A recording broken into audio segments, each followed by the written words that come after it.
I am a man still learning. This truth humbles me each morning when the sun begins to stream through the window, painting the quiet room in soft light. I do not have all the answers. Far from it. I am a student in the school of love, and my report card is often marked with failures. I have tried and fallen short. I have spoken when I should have listened. I have been impatient when patience was the only balm needed. This is not a confession of defeat, but a simple admission. I am on a journey, just like you. A love that is steady, true, and life-giving. The world gives us so many confusing maps for love. It points us toward fleeting passions, selfish ambitions, and a love that takes more than it gives. These paths often lead to empty hands and aching hearts. But there is a better way, an older path. It is found in the quiet, steady words of Scripture, a map drawn by the hand of the Creator Himself. This map does not promise a journey without difficulty. It does not promise we will never stumble, but it does promise a destination worth every step, a love that reflects the heart of Christ. Husbands, love your wives and do not be harsh with them. Colossians 3:19. These few words carry an incredible weight. They are a direct command, a clear signpost for our journey. Love, it says, cannot coexist with harshness. It is a call to lay down the sharp edges of our words, the cutting tone of our voice, and the heavy hand of control. It asks us to be a source of safety, not a source of fear. Love, in its purest form, is gentle. It is a shelter from the storms of the world, not a storm in itself. This is a truth I must remind myself of daily.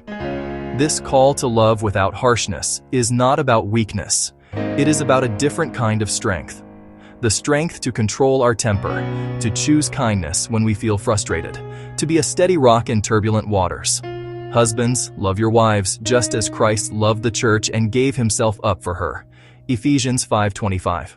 Sacrifice in our daily lives rarely looks like a grand dramatic gesture. More often, it is a series of small, quiet choices. Love is patient, love is kind. It does not boast, it is not proud. Section 4. The gentle strength of daily honor.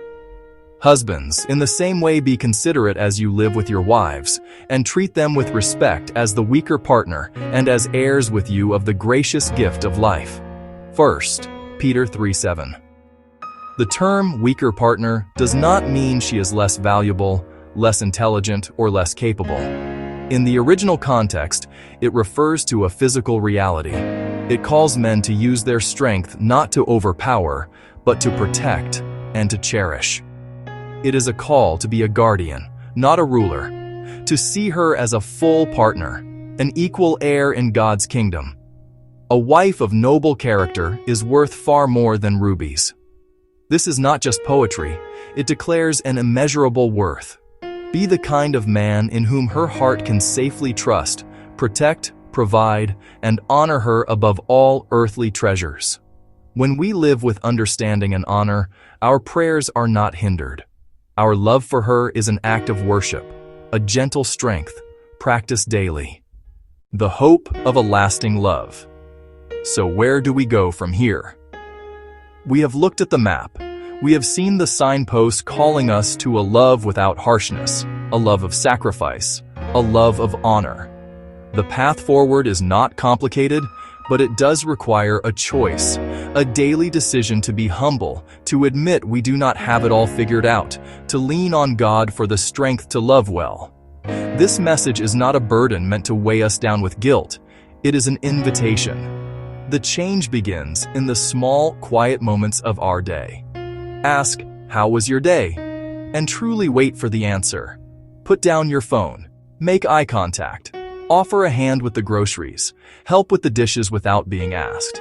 Speak a kind word when you are tired, a patient word when you are tested.